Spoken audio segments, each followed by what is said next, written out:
যে নারী পরকীয়া প্রেম করে স্বামী রেখে সন্তান রেখে আর একটা ছেলের হাত ধরে পালিয়ে যেতে পারে, ওটা নারী জাতিরই কলঙ্ক। কথা কন, কেমনে পারলা মা? ও বোন, ও বোন, তুমি কেমনে পারলা স্বামী রেখে আর সন্তান রেখে আর একটা ছেলের হাত ধরতে? কেমনে পারলা?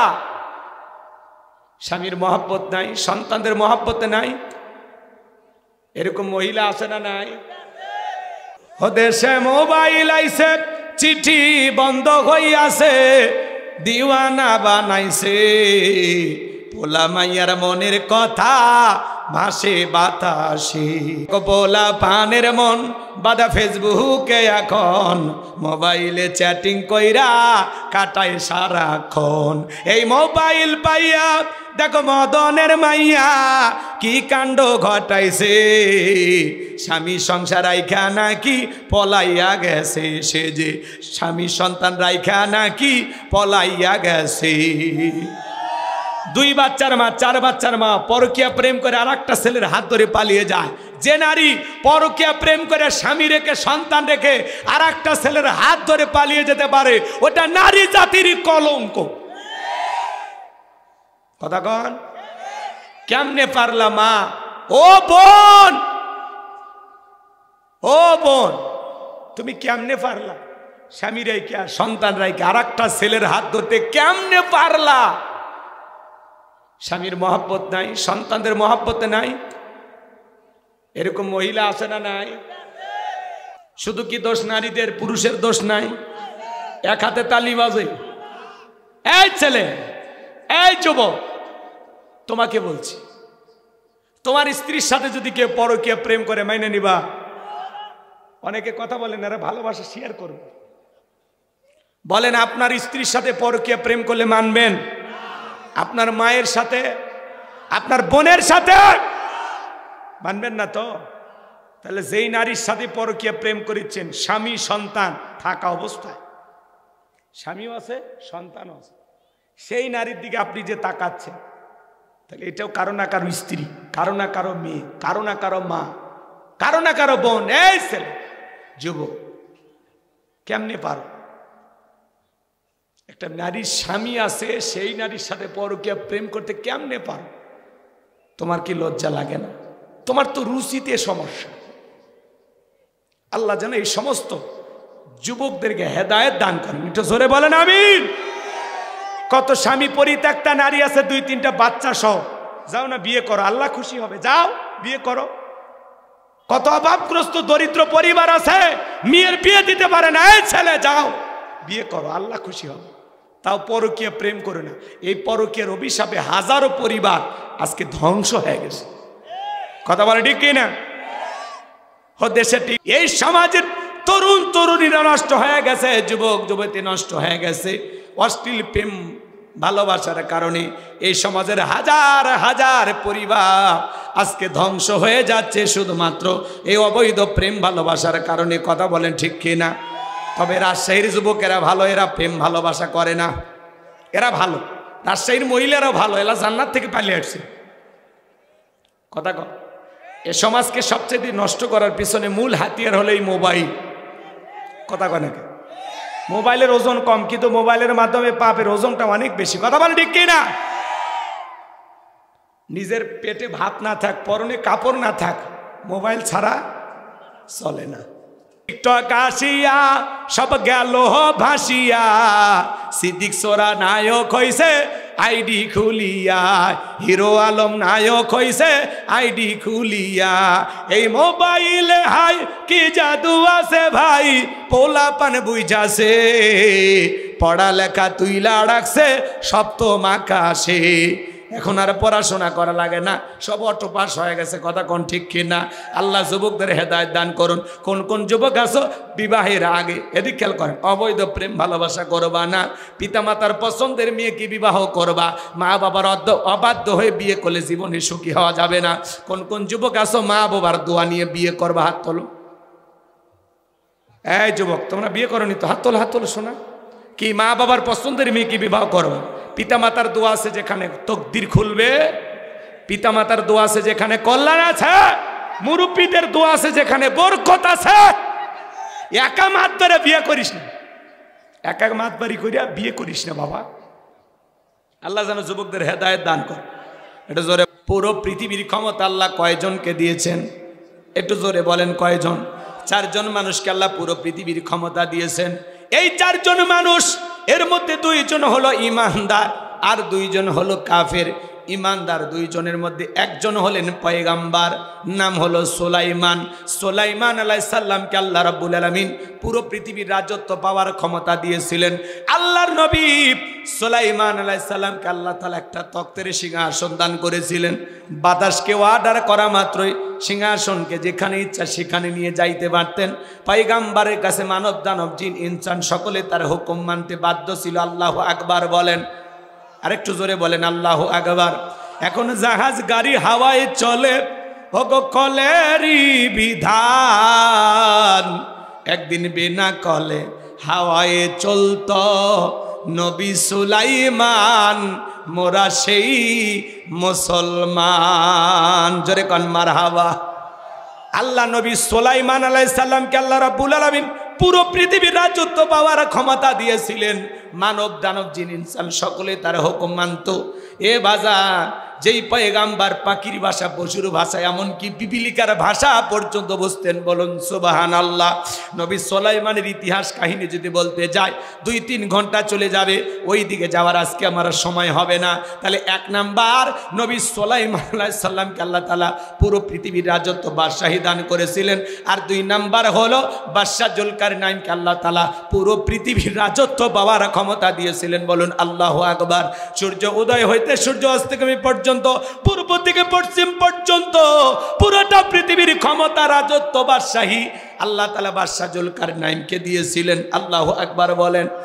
এই পৃথিবীর জমিনে 1 নয় 2 নয় 1600 বছর হায়াত দিয়েছিলেন। বলুন সুবহানাল্লাহ। আপনার আমার বাপ দাদার 14 গোষ্ঠীর হায়াত এক জায়গায় করলে হবে 1600 বছর।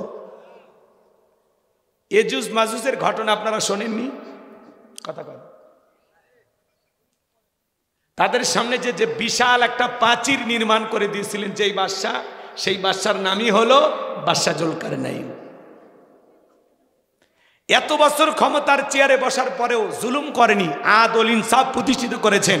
মানবতার কল্যাণে, ইসলামের কল্যাণে, আল্লাহর বিধান মোতাবেক চলেছিলেন। আল্লাহু আকবার বলেন।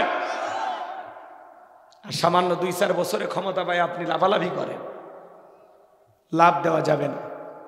তাহলে বাদশা জুলকারনাইনকে আল্লাহ তাআলা এমন একটি ঘোড়া দিয়েছিলেন, পৃথিবী ভ্রমণের জন্য ওই ঘোড়ায় উঠে চাবুক দিলে, আঘাত করলে 1 কদমে 1000 মাইল রাস্তা পাড়ি দিত। আল্লাহু আকবার বলেন। তাহলে 2 জন ইমানদার, 1 জনের নাম হলো নবী সুলাইমান আর 2 নাম্বার নাম হলো বাদশা জুলকারনাইন, যাদেরকে আল্লাহ তাআলা পুরো পৃথিবীর রাজত্ব বাদশাহী দান করেছিলেন। 2 জন কাফেরকে আল্লাহ তাআলা পুরো পৃথিবীর রাজত্ব বাদশাহী দান করেছিলেন। এর মধ্যে 1 জন জালেম বাদশা, নাম হলো বখতেনাসর। এই বখতেনাসরের জামানা আল্লাহ তাআলা 1 জন পয়গাম্বার পাঠিয়েছিলেন, সেই নবীর নাম হলো দানিয়াল। আল্লাহ নবী দানিয়াল আলাইহিস সালাম তার উম্মতদেরকে ডেকে বলেন, ইয়া বানি ইসরাঈল আযকুরু নি'মাতি আল্লাতী আন'আমতু আলাইকুম ওয়া আন্নী ফাদ্দালতুকুম আলাল আলামিন। আল্লাহ নবী দানিয়াল আলাইহিস সালাম ডেকে বলেন, ও বনি ইসরাঈল উম্মতেরা, দাম্ভিকতা করো না, অহংকার করো না। তোমাদের বাপ দাদা কৃতদাস ছিল, গোলাম ছিল, মানুষের বাড়িতে চাকরের কাজ করত। সেখান থেকে আল্লাহ তাআলা তোমাদেরকে মুক্ত করেছেন, স্বাধীন করেছেন। এই জন্য আল্লাহ তাআলার নিয়ামতের শুকরিয়া আদায় করো, কৃতজ্ঞতা প্রকাশ করো। প্রশংসা সেই মহান রবের, প্রতিপালকের জন্য তোমরা প্রশংসা আদায় করো, তোমরা তোমাদের নিয়ামতের শুকরিয়া আদায় করো। বনি ইসরাঈল উম্মতেরা ছিল ঠেটা, ডেকে বলে, পয়গাম্বার, পুরান দিনের গল্প শোনায় লাভ নাই, বাপ দাদা কি করেছিল আমরা জানতে চাই না, আমরা ভালো আছি। আল্লাহ নবী দানিয়াল ডেকে বলে, শোনো, এখনো সময় আছে, নিজেদেরকে পরিবর্তন করো। গাছের পূজা করো না, মাছের পূজা করো না, চন্দ্রের পূজা করো না, এক আল্লাহর ইবাদত করো। কিন্তু তার উম্মতেরা কোনো মতেই তার কথা শুনলেন না। আল্লাহ তাআলা তখন ওই বনি ইসরাঈল উম্মতের কোনোভাবেই যখন তারা পয়গাম্বারের দাওয়াত গ্রহণ করলেন না, আল্লাহ নবী দানিয়েল আলাইহিস সালাম দিনে দাওয়াত দেয়, সকালে দাওয়াত দেয়, বিকেলে দাওয়াত দেয়, সব সময় দাওয়াত দেয়, কোনো মতেই তারা দাওয়াত গ্রহণ করলো না। বনী ইসরাঈল উম্মতরা ছিল খুব বেশি চালাক। কি ছিল? খুব বেশি চালাক। আল্লাহর পয়গাম্বর তখন পরিশেষে তাদেরকে বলল, শোনো, যদি তোমরা আল্লাহর বিধান মোতাবেক না চলো, এই জমিনে যদি দাম্ভিকতা অহংকার করো, আল্লাহ তাআলা তখন ওই জাতির ওপরে, ওই কওমের ওপরে, ওই উম্মতের ওপরে দুই ধরনের আযাব আর গজব পাঠায়। এক নাম্বার হলো আসমান জমিনের গজব দিয়ে আল্লাহ তাদেরকে ধ্বংস করে দেয়, আর না হয় তাদের ভাগ্যে জালেম শাসক পাঠাইয়া দেয়। দেশের জনগণ হবে যেমন, নেতাও হবে তেমন। কি রাগ করে? আল্লাহ নবী দানিয়েল আলাইহিস সালামের কথা তারা শুনল না। এত বড় হুমকির কথা বললেন, তাও তারা কর্ণপাত করল না। আল্লাহ তাআলা তখন ওই কওমের ওপরে, ওই জাতির ওপরে বাদশাহ বখতিয়ানাসরকে পাঠায়া দিল। যেই বাদশাহ ক্ষমতার চেয়ারে বসার পরে হাজার হাজার নিরপরাধ মানুষকে জেলখানায় বন্দী করলো। শুধু তাই নয়, আল্লাহর নবী দানিয়েল আলাইহিস সালাম সহ তার ৭০,০০০ উম্মতকে জেলখানায় বন্দী করলো। তাহলে আল্লাহর নবী দানিয়েল জেলখানায়, নবী যদি জেলখানায় যায়, পৃথিবীর সেরা নবী, আপনার আমার প্রিয় নবী মুহাম্মদ রাসূলুল্লাহ সাল্লাল্লাহু আলাইহি সাল্লামকে যদি শিয়াবি আবু তালিবের ভিতরে জেলখানায় বন্দী করা হয়, তাহলে চিন্তা করেন বাজান, আজকে যারা নায়েবে রাসূলের ভূমিকা পালন করবে, কোরআন সুন্নাহর হক কথা বলবে, মাঝে মাঝে নবীর এই সুন্নত পালন করার জন্য তাদেরকেও জেলখানায় বন্দী হওয়া লাগবে। কথা বলে, আলেমেরা জেলখানায় গেলে সম্মান কমে না বাড়ে? কথা বলেন না কেন? মুফতি আমির হামজা ভাই জেলখানায় গিয়েছিল, 3 বছর জেলখানায় থাকার পরে বের হওয়ার পরে তার সম্মান কমেছে না বেড়েছে?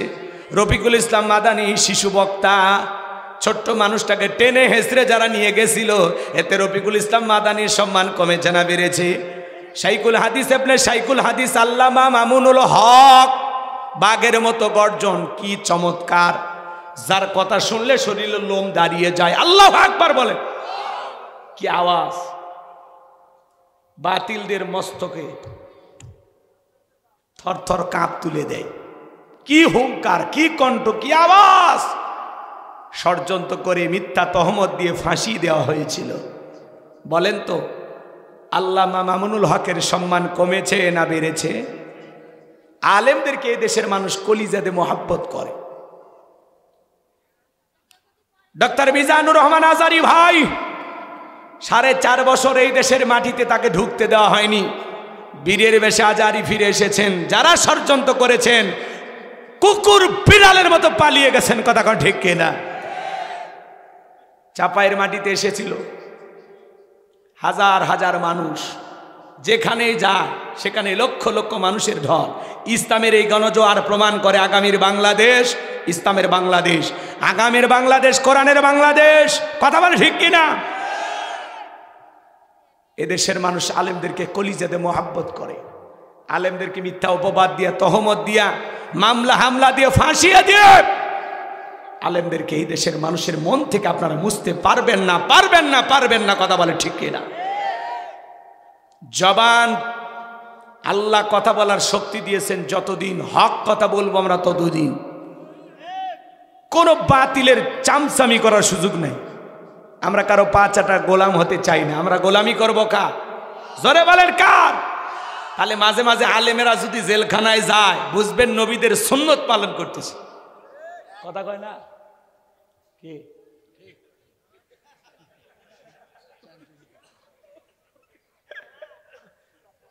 আমার ভাইয়েরা মন দিয়ে কথাগুলো শুনে যান, মন খারাপ করবেন না। আলেমেরা জেলখানায় গেলে সমালোচনা করবেন না, কষ্ট মনের মধ্যে নেবেন না বাজান। আজকে পৃথিবীর জমিনে বিভিন্ন ভাবে আলেমদেরকে ফাঁসানো হয়। যুবক ঘরে কাবির নামা লাগে না, আলেমেরা ঘুরতে গেলে বলে হুজুর কাবির নামা কই? তোর দাদার কি কাবির নামা ছিল? কথা কন না কে আপনারা? এই জন্য আলেমদেরকে নরম পায়ে মিথ্যা মিথ্যা অপবাদ দেয়। আসামি বানানোর ষড়যন্ত্র করা হয়, বিভিন্ন মামলা হামলা দিয়ে আলেমদেরকে ফাঁসানো হয়। কিন্তু মনে রাখবেন, সত্যের বিজয় হবে একদিন। কথা বলে ঠিক কিনা? আলেমদেরকে যারা ফাঁসিয়ে নিজেরা গা বাঁচাইতে চায়, আলেমদেরকে লাঞ্ছিত করতে গেলে পৃথিবীর সামনে আল্লাহ আপনাদেরকে লাঞ্ছিত করবে। চলেন না সামনের দিকে নিয়ে যায় আপনাদেরকে বাজান। আল্লাহ নবী দানিয়েল ডেকে বলে, উম্মতেরা কই গেল তোমাদের অহংকার, কই গেল দাম্ভিকতা, কই গেল ভালো থাকার বড়াই? ডেকে বলে, পয়গাম্বর যা করেছি ভুল করেছি, আর নতুন করে বলে আমাদেরকে কষ্ট দেবেন না। কথা দিলাম গো নবী, আর গাছের পূজা করব না, মাছের পূজা করব না, চন্দ্রের পূজা করব না, সূর্যের পূজা করব না। আমরা এখন থেকে একমাত্র আল্লাহর ইবাদত করব। আপনি যা বলবেন আজ থেকে আমরা তাই শুনব। আল্লাহর নবী দানিয়েল ডেকে বলে, শোনো, সত্যি যদি তোমরা তওবা করে ফিরে আসতে চাও, এই পৃথিবীর জমিনে আল্লাহ তাআলার বিধান মোতাবেক চলতে চাও, তাহলে শুনে নাও, জেনে নাও, রাত 12টার পরে যখন আমি আল্লাহ বলে ডাক দেব, আমার সঙ্গে তোমরা সবাই ঘুম থেকে জাগ্রত হইয়া আল্লাহ বলে ডাক দিবা। কাকুতি মিনতি সহকারে আল্লাহ তাআলার কাছে প্রার্থনা করতে হবে, দোয়া করতে হবে। একমাত্র আল্লাহ তাআলাই পারে জালেমের জেলখানা থেকে মুক্ত করার ব্যবস্থা করে দিতে। আল্লাহ নবী দানিয়েল সাল্লাম রাত 12টার পরে আল্লাহ বলে ডাক দিয়েছেন। জবান ছেড়ে সবাই একটু ডাক দেন, আল্লাহ। জোরে বলেন আল্লাহ, ভালোবেসে অন্তর থেকে বলেন আল্লাহ, আল্লাহু আকবার। এই যে আল্লাহ আল্লাহ বলে ডাক দিলাম, আমাদের আল্লাহ খুশি না বেজার? এই যে আল্লাহ আল্লাহ বলে মানে কলিজাটা ভরে যায়, ফাঁকা থাকে না। সুবহানাল্লাহ। আমার ভাইয়েরা, আল্লাহর নবী দানিয়েল সাল্লাম আল্লাহ বলে ডাক দিয়েছেন। পয়গম্বরের ৭০,০০০ উম্মত ঘুম থেকে জাগ্রত হয়ে আল্লাহ বলে ডাক দিয়েছেন। এইবার নবী দানিয়েল সাল্লাম তাদেরকে সঙ্গে নিয়ে সিজদায় লুটিয়ে বলেন, চোখের পানি ছেড়ে কান্নাকাটি শুরু করে দিলেন। আল্লাহ তাআলার কাছে ডেকে বলেন, আল্লাহ, আমার উম্মতেরা ভুল করেছে, অন্যায় করেছে, নিজেদের ভুল বুঝতে পেরেছে। এখন থেকে তারা আর গাছের পূজা, মাছের পূজা করবে না, চন্দ্রের পূজা করবে না, এখন থেকে একমাত্র আপনার ইবাদত করবে। আল্লাহ গো, আপনি আমার উম্মতদেরকে মাফ করে দেন। আল্লাহ নবী দানিয়েল সাল্লাম যখন চোখের পানি ছেড়ে দিয়া কান্নাকাটি করতে লাগলেন, কাকুতি মিনতি সহকারে আল্লাহ তাআলার কাছে দোয়া করতে লাগলেন, আল্লাহ তাআলা দোয়া মঞ্জুর করলেন। আল্লাহু আকবার বলেন, আরেকটু জোরে বলেন আল্লাহু আকবার। আল্লাহ ডেকে বলে, পয়গম্বর আর কান্না করতে হবে না, আর চোখের পানি ফেলাইতে হবে না। নবী গো, ও নবী, আমি আল্লাহ তাআলা অচিরেই জালেমের জেলখানা থেকে তোমাদের মুক্ত করার ব্যবস্থা করে দেব। বলুন আল্লাহু আকবার। ওই রাত্রিতে আল্লাহ তাআলা বাদশা বখতিয়ানসরকে এমন একটা মারাত্মক ভয়ঙ্কর স্বপ্ন দেখিয়েছেন। ঘুম থেকে চিৎকার মেরে উঠছে। আশেপাশের নিরাপত্তা কর্মী যারা আছে, সিকিউরিটির দায়িত্ব যারা পালন করতেছে, এসে বলেন, না তা এত জোরে চিৎকার মারলেন, ব্যাপারটা বুঝতাম না। বলে, চেহারার দিকে তাকায় দেখো, আমি একটা মারাত্মক ভয়ঙ্কর স্বপ্ন দেখেছি। এই দেশের যত স্বপ্নের তাবির কারক আছে, যারা স্বপ্নের ব্যাখ্যা বলতে পারে, ওদেরকে আমার দরবারে নিয়ে আসো, আমি আমার স্বপ্নের কথা বলবো, তাদের কাছে থেকে আমি স্বপ্নের ব্যাখ্যাটা জানতে চাই। এইবার পরের দিন সকালবেলা হাজার হাজার লোকজন বাদশার দরবারে হাজির হয়ে গেছে। জালেম বাদশা বখতিয়ানসর যখন স্বপ্নের কথা বলতে যাবে, ওই মুহূর্তে আল্লাহ তাআলা বাদশার মাথার মেমোরিতে থাকা সমস্ত স্বপ্নের কথাগুলো নিয়ে যায় আল্লাহর নবী দানিয়েল সাল্লামের মাথার মেমোরিতে সেভ করে দিয়েছেন। বলুন সুবহানাল্লাহ। হে যুবক, শেয়ারের মাধ্যমে একটা মোবাইলে যা আছে আর একটা মোবাইলে পার করা যায় কিনা? তাহলে একটা মানুষের মাথায় যা আছে, ওই কথাগুলো অন্য মানুষের মাথায় ঢোকানোর ক্ষমতা আল্লাহর আছে না নাই? আল্লাহু আকবার। এইবার জালেম বাদশা বখতিয়ানসর যখন স্বপ্নের কথা বলতে যায়, যে গতকাল রাত্রি স্বপ্নে কি কি কি কি কি যেন দেখলাম, আর বলতে পারে না। স্বপ্নের কথা যিনি ভুলিয়ে দিলেন তিনি কে? এটা জোরে কর। আচ্ছা, আপনারা কোনো কারণে কষ্ট পাচ্ছেন? এই যে অনেকে ওটা বসা করতেছেন, এই একটা দুইটা শখ মিটে গেল। আয়াত তো আরো একটা আছে। যারা চলে যাচ্ছেন, যদি পারেন আমার গাড়ি ড্রাইভারের কাছে গেলে আমার লেখা একটা বই আছে, শেষ বিদায়। একজন মৃত মানুষকে নবীজির তরিকায় কিভাবে বিদায় করতে হয়, যদি পারেন আপনারা নিয়ে যাবেন। মৃত ব্যক্তিকে চুমা খাওয়া জায়েজ না হারাম? স্বামী স্ত্রী মারা গেলে একে অপরকে গোসল করায় দিতে পারবে কিনা? মৃত স্বামী স্ত্রীকে চুমা খাওয়া যাবে কিনা? আত্মহত্যা করে মারা গেলে তার জানাজায় যাওয়া যাবে কিনা? জান্নাত জাহান্নাম সম্পর্কে, কবরের সলজব সহ বিশেষ কিছু দোয়া সহ, দুইটা গজল সহ, আমার মাদ্রাসার ঠিকানা, মোবাইল নাম্বার সব বইটার ভিতরে দেওয়া আছে। যদি পারেন এই ৭৬ পৃষ্ঠার বইটা আপনারা নিয়ে যাবেন ইনশাল্লাহ। 50 টাকা হাত দিয়ে ড্রাইভারের কাছ থেকে সংগ্রহ করবেন। কষ্ট পাচ্ছেন আপনারা? যুবকেরা এগুলো কেনে না, ওরা কেনে উপন্যাস, প্রেম কেন কাদায়, যৌবনের মৌবনে, অভিশাপ্ত রাত, মিলন হবে কতদিনে, তোর মরণের পরে। কথা কয় না? এগুলো পড়লে চরিত্র ধ্বংস হয়ে যাবে। প্রত্যেকটা মুসলমানের ঘরে একটা সিরাত গ্রন্থ থাকা দরকার, আছে না নাই? কোরআন সুন্নাহর কিতাবগুলো পড়েন, কোরআন সুন্নাহ পড়েন, জানেন, নিজের ভিতরেও পরিবর্তন আনার চেষ্টা করেন। যদি পারেন ড্রাইভারের কাছ থেকে 50 টাকা হাত দিয়ে আপনারা নিয়ে যাবেন, যারা চলে যাচ্ছেন। আর যারা আছেন ধৈর্য নিয়ে থাকেন। খারাপ লাগে নাকি বলেন? তাহলে দোয়া করে দেই, আমি কষ্ট দেব না। খারাপ লাগতেছে? এইবার বাদশা স্বপ্নের কথা বলতে পারে না, স্বপ্নের কথা আল্লাহ তাআলা ভুলিয়ে দিলেন। মুহূর্তের মধ্যে ডায়লগ চেঞ্জ করে বলে, শোনেন দেশবাসী, শোনো, গতকাল রাত্রে আমি স্বপ্নে কি দেখেছি, এই স্বপ্নের কথাও তোমাদেরকে বলতে হবে, স্বপ্নের ব্যাখ্যাও বলে দিতে হবে।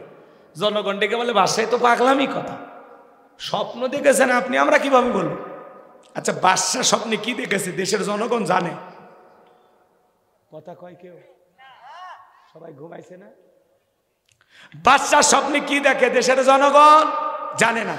এ ভাই, আপনারা স্বামী স্ত্রী এক বলেন আমিন। এইবার বাদশা বক্তে নাসর ডেকে বলে, শোনো, স্বপ্নে কি দেখেছি স্বপ্নের ব্যাখ্যা বলতে হবে। এই স্বপ্নে আমি কি দেখেছি সেই কথাও তোমাদেরকে বলতে হবে। জনগণ ডেকে বলে, বাদশা আমাদের পক্ষে বলা সম্ভব নয়। বাদশা বলে, তোমরা নাকি গায়েব জানো? বলেন তো বাজান, আল্লাহ সারা দুনিয়ার কোন মানুষ কি গায়েব জানে? যেই সমস্ত ভণ্ডরা বলবে আমরা গায়েব জানি, এর একটা অন্ধকার রুমের ভিতরে নিয়ে যাবেন, আচ্ছা তারে পিটাবেন, পিটায়ে বলবেন গায়েবী মার দিলাম, কারো কাছে বলবি না, বললে ধ্বংস হয়ে যাবি। কথা কন ঠিক না? আল্লাহ সারা দুনিয়ার কোনো মানুষ গায়েব জানে না। বাদশা বক্তে নাসর এইবার ডেকে বলে, শোনো, 7 দিনের আলটিমেটাম দিলাম, 7 দিনের মধ্যে আমি স্বপ্নে কি দেখেছি সেই কথা বলতে হবে, স্বপ্নের ব্যাখ্যা বলতে হবে। জনগণ ডেকে বলে, বাদশা 7 দিন কেন, 7 বছর সময় দিলে আমরা বলতে পারবো না আপনি স্বপ্নে কি দেখেছেন। জেলার জেলখানা দিয়ে ঘুরতেছে। আল্লাহ নবী দানিয়েল ডেকে বলে, জেলার দেখে মনে হয় টেনশনে আছেন, ব্যাপারটা কি? সমস্ত ঘটনা খুলে বলল। আল্লাহ নবী দানিয়েল ডেকে বলে, জেলার তুমি তোমার বাদশার কানে খবর পৌঁছায় দাও, তোমার বাদশা স্বপ্নে কি দেখেছে, স্বপ্নের ব্যাখ্যা কি হবে, দুইটাই আমার জানা আছে। জোরে কোন মারহাবা। আল্লাহর নবী বলতে চায়, আপনারা কি শুনবেন? কারা কারা একটু হাত তুলে আল্লাহকে দেখান, লিল্লাহে তাকবীর। বুঝতে পেরেছি আপনাদের শরীরে খুব বেশি বল নাই, সময়ও নাই, কষ্ট হচ্ছে আপনাদের। তাহলে আল্লাহ রাব্বুল আলামিন বলেন, তাবারাকাল্লাযী বিয়াদিহিল মুলকু ওয়া হুয়া আলা কুল্লি শাইইন কাদির। মহামান্বিত সেই সত্তা যার হাতে সর্বময় কর্তৃত্ব, রাজত্ব পাওয়ার ক্ষমতা, তিনি হলেন সব বিষয়ের উপরে ক্ষমতাবান। বলুন আল্লাহু আকবার। এইবার 2 নাম্বার আয়াত আমার আল্লাহ রাব্বুল আলামিন বলেন, আল্লাযী খলাকাল মাউতা ওয়াল হায়াতা লিয়াবলুয়াকুম আইয়ুকুম আহসানু আমালা ওয়া হুয়াল আজিজুল গফুর। আমার আল্লাহ দেখে বলেন, আল্লাযী খলাকাল মাউতা ওয়াল হায়াতা, যিনি সৃষ্টি করেছেন মৃত্যু আর জীবন। পৃথিবীর যত নেতাই ক্ষমতাদার হোক, মৃত ব্যক্তিকে জীবিত করে দেওয়ার ক্ষমতা কারো আছে? শহীদ আবু সাইদকে হত্যা করার ক্ষমতা আছে, কিন্তু একটা শহীদ আবু সাইদের জীবন ফিরে দেওয়ার ক্ষমতা কোন নেতার আছে? হ্যাঁ, যারা শহীদ আবু সাইদকে, মুগ্ধকে হত্যা করেছিল, ওরা আছে? আমরা বারবার বললাম ম্যাডাম পদত্যাগ করেন। আল্লাহ বলে, কিসের পদত্যাগ? এরা যে অন্যায় অপরাধ করেছে, শুধু পদত্যাগ না, আমি আল্লাহ এদেরকে দেশ ত্যাগ করতে বাধ্য করব। ইন্না বাতশা রাব্বিকা লাশাদীদ। আল্লাহর পাকড়াও বড় কঠিন। আল্লাহ ধরে না, যেদিন ধরবে মামু বাড়ি দিল্লি গিয়ে পড়বে। রান্না করা ভাত ভাগ্যে খাওয়া জটিনি, কার খেলা? সে আল্লাহ আজও আছে না নাই? মাত্র কয়েকদিন আগের ঘটনা। যারা এত বড় বড় কথা বলল, পারাবো না, হারাবো না, কই পালিয়েই তো গেলেন। আপনি পালিয়ে যাওয়ার কারণে এই দেশের মানুষের যে পরিমাণে ক্ষতি হয়েছে, শাসকবিহীন 2-3 রাত আতঙ্কে ভয় কেটেছে। কথা বলেন না? আল্লাহর কাছে আপনাকে হিসাব দিতে হবে। এভাবে চলিয়ে যাওয়া আপনার ঠিক হয়নি। পদত্যাগ করে যদি জেলেও যাইতেন, আপনার নেতাকর্মী ভালো থাকতো, দেশটাও ভালো থাকতো। সবাই বলতো, স্লোগান দিত, জেলের তালা ভাঙবো, নেত্রীকে বের করে আন। মিছিলটাও করতে দিলেন না। রাগ করতেছেন, আপনার রাগ করতেছেন। পাশের দেশে গেছে, মাঝে মাঝে কল রেকর্ড ফাঁস হয়, বলে আমি দেশের খুব কাছে আছি, শর্ট করে ঢুকবো। আমরা বলবো যাওয়ার আগে তো বলে যাননি, আসার আগে বলার দরকার নেই, আবারও আসেন।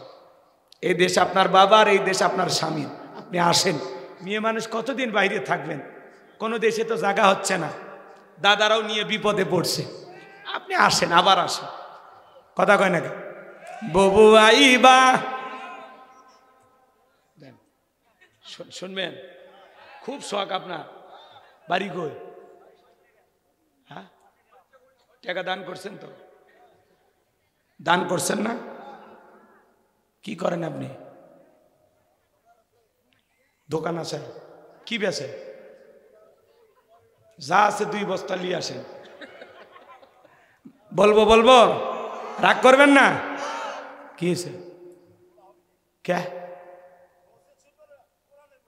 ওর বেটা, শোনো, এটা বুঝিচ্ছেন না কি কবার চাচ্ছি? রাগ করে। ছেলে পেলে কখন থেকে বায়না করছে, ববু আইবা, তুমি আইবা গো, সেই দিন আইসা বুবু ক্ষমতা পাইবা না। খোঁজ নাই বুবু কাদের কাকার, অবস্থা খারাপ দরবেশ বাবার, হাউ নাঙ্কেল এখন সামনে আসে না। নেতা কর্মী সব জেলের ভিতর, আমি আসি ডরের ওপর, কখন জানি আসে গ্রেফতারি পরোয়ানা। বুবু আইবা, তুমি আইবা গো, সেই দিন আইসা বুবু চিয়ার পাইবা না। ক্ষমতার চেয়ার থেকে নামা সহজ, কিন্তু ওই চেয়ারে ওঠা কঠিন। আর আমরা আগামীতে সিদ্ধান্ত নেব, আর যাই হোক, কোন নারীকে এই দেশের প্রধানমন্ত্রী বানাবো না। যেই দলেরই হোক, পুরুষ নেতা চাই, হাত তুলে দেখা, লিল্লাহে তাকবীর। নারীদের দেখার দিন শেষ। আগামীতে পুরুষের বাংলাদেশ, পুরুষ হবে আমাদের নেতা। কি চাচা, ঠিক আছে? এটা চাচা, আমার ভাইয়েরা মন খারাপ করবেন না বাজান। আমি গুনাহগার যে কথা বলতে যাচ্ছিলাম, হৃদয়ের কান পেতে কথাগুলো শুনে যান। আল্লাহ বলেন, আল্লাযী খলাকাল মাউতা ওয়াল হায়াতা, যিনি সৃষ্টি করেছেন মৃত্যু আর জীবন, লিয়াবলুয়াকুম আইয়ুকুম আহসানু আমালা। আমি আল্লাহ পরীক্ষা করে দেখব আমলের ঠিক দেখ, কার আমল কত বেশি উত্তম, কার আমল কত বেশি সুন্দর। বলুন সুবহানাল্লাহ। এদিকে খেয়াল করেন, আয়াতের শুরুতে আল্লাহ কি বলেন? দিলটা নরম করেন।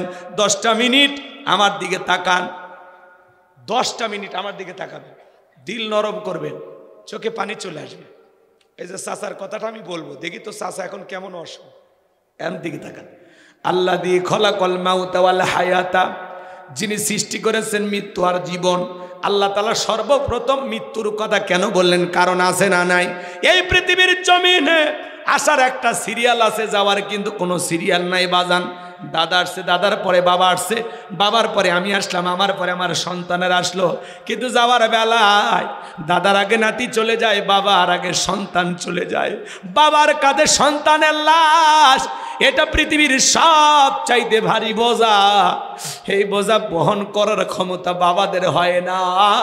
সন্তান যদি বাবা মায়ের ইন্তিকালের পূর্বেই মারা যায়, যেই সন্তানটা মারা যায়, যেই বয়সে মারা যাক না কেন, পিতামাতা কখনো ওই সন্তানের কথা বলতে পারে না।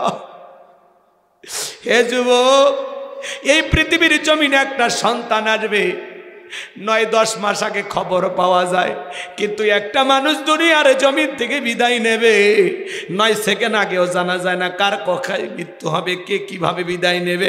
এই জন্য আল্লাহ বলেন, কুল্লু নাফসিন যায়িকাতুল মাউত, প্রত্যেক প্রাণীকেই মৃত্যুর স্বাদ গ্রহণ করা লাগবে। এই মৃত্যুর স্বাদ হলো 2 প্রকারের। মিষ্টি খেলে মিঠা লাগে, নিম পাতা খেলে তিতা লাগে। যারা ইমানদার তাদের মৃত্যুটা বড় মিঠা।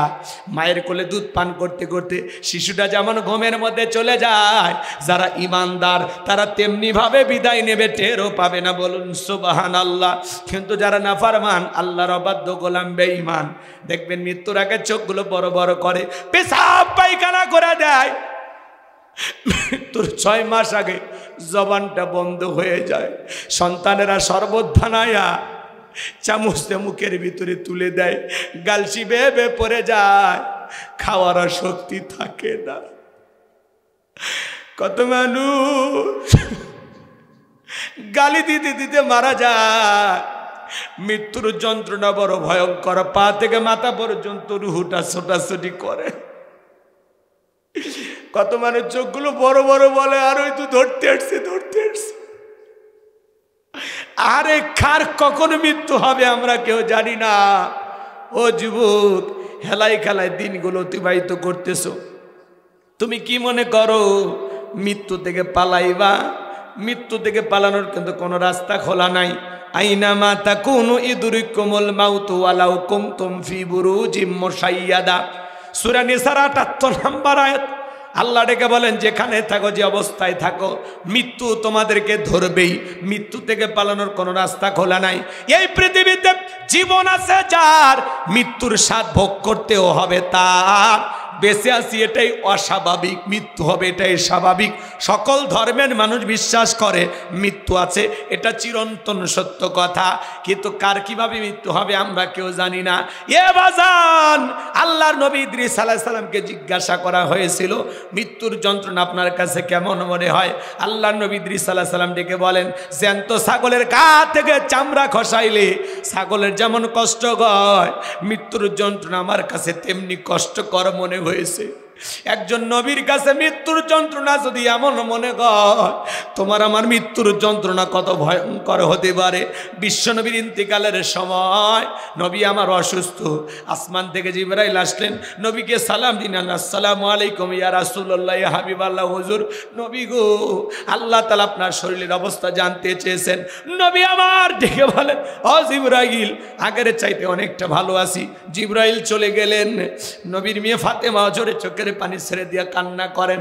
নবী আমার ডেকে বলে, মা ফাতেমা, তোর চোখের পানি আমি নবী সহ্য করতে পারি না মা। ফাতেমা হাউ মাউ করে কান্নাকাটি করতেছে। ফাতেমার চোখের পানি দেখে নবী আমার ডেকে বলে, মা, ও মা ফাতেমা, তোর চোখের পানি আমি নবী সহ্য করতে পারি না মা, তোমার কানটা আমার মুখের কাছে লাগায় দাও। নবী ফিস ফিস করে কি যেন কানের কাছে বললেন। ফাতেমার চোখের পানি বন্ধ হয়ে গেল, কান্না বন্ধ হয়ে গেল। আম্মা জানাই শাহ জিজ্ঞাসা করলেন, ও আমার মেয়ে ফাতেমা, তোমার আব্বাজান কি এমন বলেছে মা, যার কারণে তোমার কান্নাটা বন্ধ হয়ে গেল? হযরতে ফাতেমা ডেকে বলেন, ও আমার আম্মা জানাই শাহ, আমার বাবা বলেছেন বাবার ইন্তিকালের পরে সর্বপ্রথম বাবার সাথে আমার সাক্ষাৎ হবে। বুঝে গেছি মা, বাবার ইন্তিকালের পরে বেশি দিন দুনিয়ার জমিনে আমাকে জীবিত থাকতে হবে না। কিছুক্ষণ পরে আবারও জিবরাইল আসলেন, নবীকে ডেকে বলে, নবী, আপনার ঘরে আজকে অনুমতির আমরা পারমিশন চাই। ও নবী, আসমান থেকে এমন একজন ফেরেশতা এসেছে, যেই ফেরেশতা দুনিয়ার কারো বাড়িতে ঢোকার অনুমতি লাগে না। আপনার অনুমতির অপেক্ষায় আমরা দাঁড়িয়ে আছি। সেই ফেরেশতার নাম হলো মালাকুল মউত আজরাইল। আপনার আমার নবী অনুমতি দিলেন। বিশ্ব নবী মুহাম্মদ রাসূলুল্লাহ সাল্লাল্লাহু আলাইহি সাল্লাম বিছানায় শুয়ে আছেন। আজরাইল আসলেন, নবীকে সালাম দিলেন। দেওয়ার পরে বলেন, ও নবী, আল্লাহ তাআলা আমাকে বলেছেন আমার বন্ধু যদি অনুমতি দেয় তাহলে বন্ধুর রূহটা বের করবা, জানটা কবজ করবা। আমার বন্ধু যদি অনুমতি না দেয় রে মালাকুল মউত, এক সেকেন্ড দেরি করবি না। যতদিন মনে চায় ততদিন আমার বন্ধু দুনিয়াতে থাকবে। ও নবী, আপনি যদি অনুমতি দেন তাহলে আপনার রূহটা আমি বের করব। নবী আমার ডেকে বলে, ও মালাকুল মউত, আজকে যদি ফিরাইয়া দে আর কি কোনো দিন তুমি আসবা না। জিবরাইল বলে, নবী, আল্লাহ তাআলা আপনার দিদার ইন্তজাম করতেছেন। আজরাইল উত্তর দিয়ে বলেন, নবী, আল্লাহ তাআলা যেদিন আবার ওয়ার্ডার দিবেন সেদিন আমি আপনার সামনে হাজির হব। যেহেতু আপনার জীবন আছে, মৃত্যুর স্বাদ একদিন আপনাকে ভোগ করতে হবে। নবী আমার ডেকে বলে, মালাকুল মউত, আর আসতে হবে না, আজকেই তুমি তোমার দায়িত্ব পালন করতে পারো। নবী যখন অনুমতি দিলেন, নবীজি রূহটা বের করার জন্য নবীর বুকের উপরে যখন মালাকুল মউত আজরাইল হাতটা রেখেছেন, নবী আমার অজরে চোখের পানি ছেড়ে দিয়া কান্না করেন, দু চোখ বেয়ে বেয়ে পানি পড়ে। নবী আমার কাঁদে আর বলে, আজরাইল তাড়াতাড়ি আমার বুকের উপর থেকে হাতটা নামায়া নাও, আমি আর সহ্য করতে পারি না। মালাকুল মউত হাত নামায় নিল। নবী আমার ডেকে বলে, আজরাইল এই যদি হয় মৃত্যুর যন্ত্রণা, আমার উম্মতেরা তো সহ্য করতে পারবে না। আমার উম্মতেরা সহ্য করতে পারবে না। কেমন নবী পাইছি, মৃত্যুর আগে উম্মতের কথা বলে না। মালাকুল মউত ডেকে বলে, নবী বিশ্বাস করেন, এই পৃথিবীর সব চাইতে কম কষ্ট দিয়ে আপনার রূহটা আমি বের করতেছি।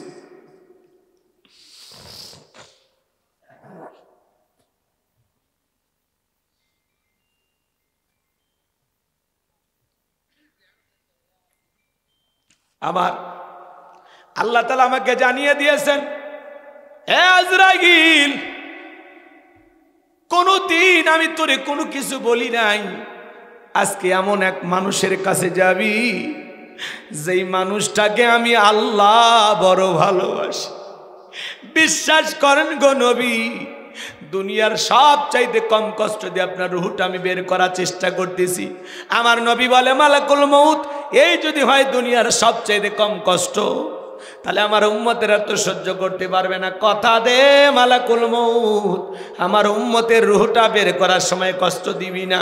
মালাকুল মউত ডেকে বলে, নবী আপনার রেখে যাওয়া আদর্শ মোতাবেক যারা চলবে, আল্লাহর বিধান মোতাবেক যারা চলবে, যারা হবে মুমিন মুত্তাকি নেককার, কথা দিলাম গো নবী, তাদের রূহটা বের করার সময় আমি ইহসান করব, কম কষ্ট দেওয়ার চেষ্টা করব। নবী আমার দ্বিতীয়বার যখন অনুমতি দিলেন, মালাকুল মউত যখন দ্বিতীয়বার বিশ্ব নবীর বুকের উপরে হাত রেখে দিয়েছেন, নবী আমার আবারও কাঁদলেন, অজরে কান্না করেন আর ডেকে বলে, মালাকুল মউত তাড়াতাড়ি হাতটা সরায় আনে, আমি নবী আর সহ্য করতে পারি না। নবী আমার ডেকে বলে, মালাকুল মউত রে, আমার কাছে মনে হয় উহুদ পাহাড়টা আমার বুকের উপরে চেপে ধরা হয়েছে, আমার সহ্য করতে বড় কষ্ট হয়। আবার তৃতীয়বার যখন বিশ্ব নবীজির বুকের উপরে হাত রেখে দিয়েছেন, নবীজি রূহটা বের করার জন্য, নবীজি রূহটা বের হয়ে যাচ্ছে। মৃত্যুর সময় আপনার আমার নবী কয়েকটি কথা বললেন, উম্মতের উদ্দেশ্যে বলে গেলেন, ও আমার উম্মতেরা, আসসালাত আসসালাত, নামাজ নামাজ। নবীজি রূহটা বের হয়ে যাচ্ছে, নবীজি রূহটা বের হয়ে যাচ্ছে। এমন মুহূর্তে নবী উম্মতের উদ্দেশ্যে বলে গেলেন, আসসালাত আসসালাত, আমার উম্মতেরা নামাজ নামাজ নামাজ। যে নবী জীবনের শেষবারের মতো বলে গেলেন উম্মতের জন্য, আসসালাত আসসালাত, আমার উম্মতের নামাজ নামাজ। নবীর জীবনের শেষ কথা কারা কারা আমল করবেন হাত তুলে দেখেন। আল্লাহ আমাদের সবাইকে 5 ওয়াক্ত নামাজি বানায় দেন। সালাত আদায় করবেন তো ইনশাআল্লাহ, আল্লাহ কবুল করুন। জোরে বলুন আমিন। আমার ভাইয়েরা, রাত্রে অনেক গভীর হয়েছে, আমি আপনাদেরকে কষ্ট দিতে চাই না।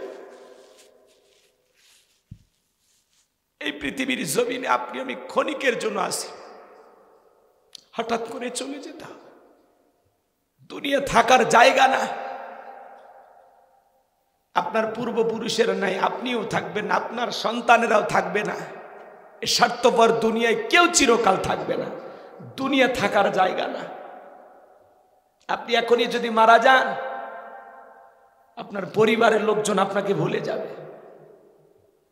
আপনার লাশ থাকা অবস্থায় পাশে খাওয়ার আয়োজন চলবে। আপনি যেদিন মারা যাবেন ওই দিনও আপনার আত্মীয় স্বজন, আপনার ছেলে মেয়ে ভাত খাবে, আপনাকে কেউ মনে রাখবে না, আস্তে আস্তে সবাই ভুলে যাবে। এই জন্য আল্লাহ বলেন, বাল তুসিরুনাল হায়াতাদ দুনিয়া ওয়াল আখিরাতু খায়রুন ওয়া বাকা। তোমরা দুনিয়ার জীবনকে প্রাধান্য দিচ্ছ, অথচ আখিরাতের জিন্দেগি হলো চিরস্থায়ী। যেই জীবনের শুরু আছে শেষ নাই, সেই জীবনের জন্য একটু আমল করার দরকার আছে না নাই? আমার ভাইয়েরা, আপনি যদি কক্সবাজারে যান, আপনার একটা ব্যাগ থাকে, প্রয়োজনীয় কাপড় থাকে, মোবাইল চার্জার থাকে, প্রেমিকার ডায়েরি থাকে। 7 দিনের সফরের জন্য যদি একটা ব্যাগ লাগে, পরকাল জীবনের শুরু আছে শেষ নাই, সেই জীবনের জন্য একটা নেক আমলের ব্যাগ সাজানোর দরকার আছে না নাই? পরকালের প্রস্তুতি গ্রহণ করা দরকার আছে না নাই? হে তরুণ যুবকেরা, তোমাদের উদ্দেশ্যে বলছি, আজ হোক কাল হোক তোমাকে আমাকে যেতে হবে, মৃত্যুর স্বাদ গ্রহণ করতে হবে। ওই অন্ধকার কবরে যেতে হবে, যেই কবরে নাই সাথী, নাই বাতি, নাই জানালা, নাই দরজা, মাত্র 3.5 হাত। রাজার জন্য যা, চাকরের জন্য যা, কথা বলেন না, আমিরের জন্য যা, সাধারণ প্রজার জন্য তা, একজন চেয়ারম্যানের জন্য যেরকম, একজন মেম্বারের জন্য যেরকম, রাস্তার একটা ভিক্ষুকের জন্য একই কবর, একই কাপড়। কথা বলেন না কেন? কোনো পার্থক্য নাই। তোমার জন্য 3.5 হাত কবর কেউ 7 হাত বানাবে না, তোমার জন্য 100 হাত কবর কেউ 3 হাত বানাবে না, তোমার জন্য কেউ 10-20 হাত প্রশস্ত কবর বানাবে না। প্রত্যেকটা মানুষ ওই একই নিয়মে যাবে। এখনো সময় আছে, আমরা নিজেদেরকে পরিবর্তন করি। দেখো তো আমলের কতটুকু আমল হয়েছে। আল্লাহ বলেন, আল্লাযী খালাকাল মাউতা ওয়াল হায়াতা, আমি আল্লাহ সৃষ্টি করেছি মৃত্যু আর জীবন, লিয়াবলুয়াকুম আইয়ুকুম আহসানু আমালা। আমি আল্লাহ পরীক্ষা করে দেখবো আমলের দিক দিয়ে কার আমল কত বেশি উত্তম, কার আমল কত বেশি সুন্দর।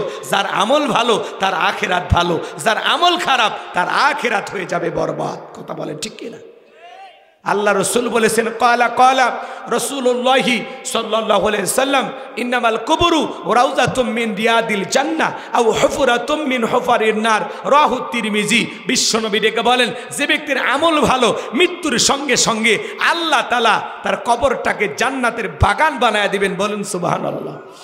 আর যে ব্যক্তির আমল খারাপ, আও হুফরাতুম মিন হুফারিন নার, তার কবরটা হবে জাহান্নামের আগুনের গর্ত। যেই গর্তের গভীরতা কত জানেন? একটা পাথর ছেড়ে দিলে 70 বছর সময় লাগে নিচে পড়তে। আল্লাহ না করুক আপনাকে আমাকে গুনাহের কারণে, অপরাধের কারণে আসমান জমিনের মালিক আল্লাহ যদি ফেলায় দেয়, আপনার আমার অবস্থা কি হবে? জাহান্নামের আগুনের ভয়াবহতা কত জানেন? দুনিয়ার আগুনের চাইতে জাহান্নামের আগুনের পাওয়ার 70 গুণ বেশি। একবার যদি কারো দেখে জাহান্নামের আগুন লেগে যায়, মনে হয় কলিজাটা পুরে ছাই হয়ে যাচ্ছে। কথা বলেন ঠিক কিনা? এই যদি হয় জাহান্নামের আগুনের যন্ত্রণা, সেই জাহান্নাম থেকে বাঁচার জন্য আমাদের আমল নিয়ে রওনা দেওয়ার দরকার আছে না নাই?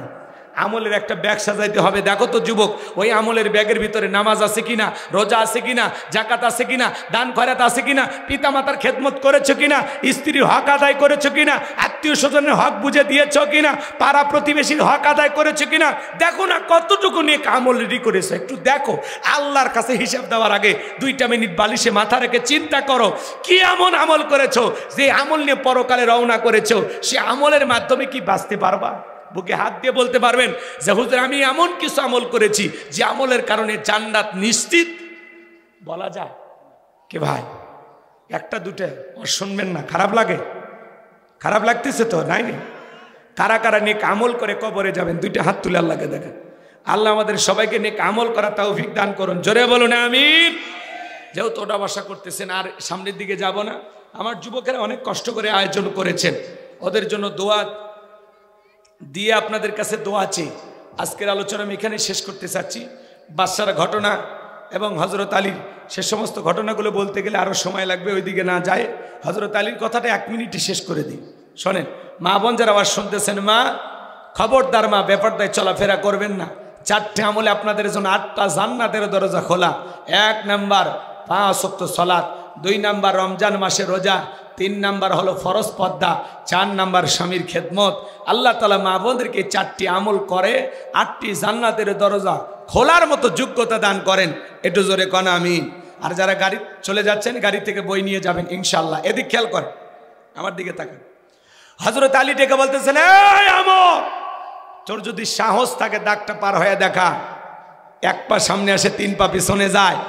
এমত অবস্থায় হযরত আলী তাকায়া থেকে তার কাঁধে থাকা 3.5 মণ ওজনের তরবারি আল্লাহ কাঠের তক্তা বানিয়ে দিয়েছেন। বলুন সুবহানাল্লাহ। এইবার যখন দাগ বরাবর আসছে, হযরত আলী কাঁধে তরবারি ঠেকাইতে দেরি, ওই জালেমের দেহ থেকে আল্লাহ তাআলা কাল্লাটা ফেলাইতে দেরি করে নাই। বলুন আল্লাহু আকবার। আমার আল্লাহ ডেকে বলে, আমার নাম আল্লাহ।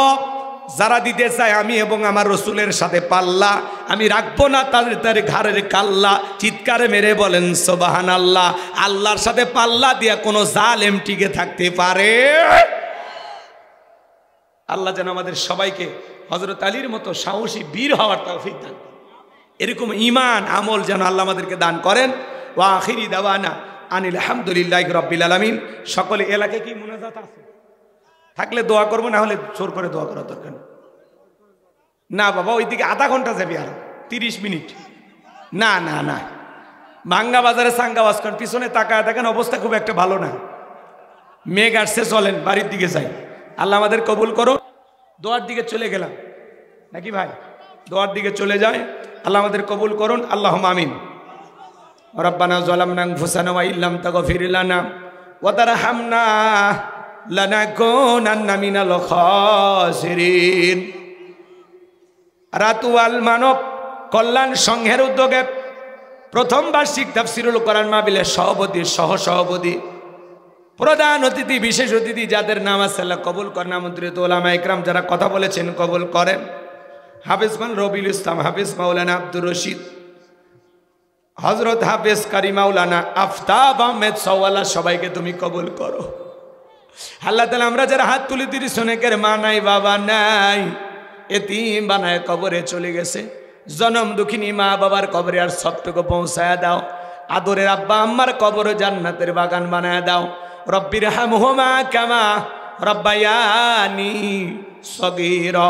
ওয়া রব্বির হামহুমা কামা রব্বায়ানি সগীরা। পিতামাতা যাদের বেঁচে হায়াত বাড়ায় দাও। পিতামাতার খেদমত করে তাদের মুখে হাসি ফোটায় জান্নাত অর্জন করার তৌফিক দিয়া দাও। আত্মীয় স্বজন যারা কবরে চলে গেছে মাফ করে দাও। দুনিয়া আখিরাতে আল্লাহ তাআলা যত মানুষ চলে গেছে দুনিয়া ছেড়ে সবাইকে আপনি মাফ করে দেন। আল্লাহ তাআলা এমন মুমিন নেককার শুয়ে আছে যার জন্য দোয়া করার কেউ নেই। আল্লাহ তাদের পক্ষ নিয়ে দোয়া করতেছে, আপনি তাদেরকে মাফ করে দেন। তামাম পৃথিবীর মুসলিম উম্মাহকে হেফাজত করো। বাংলাদেশের মসজিদ মাদ্রাসা কবুল করো। হক্কানি ওলামা ইকরামদের কবুল করো। দেশি বিদেশি সকল ষড়যন্ত্রের হাত থেকে আমাদের প্রিয় মাতৃভূমি বাংলাদেশকে আল্লাহ হেফাজত করো। এই জমিনকে কোরআন আর ইসলামের জন্য কবুল করে নাও।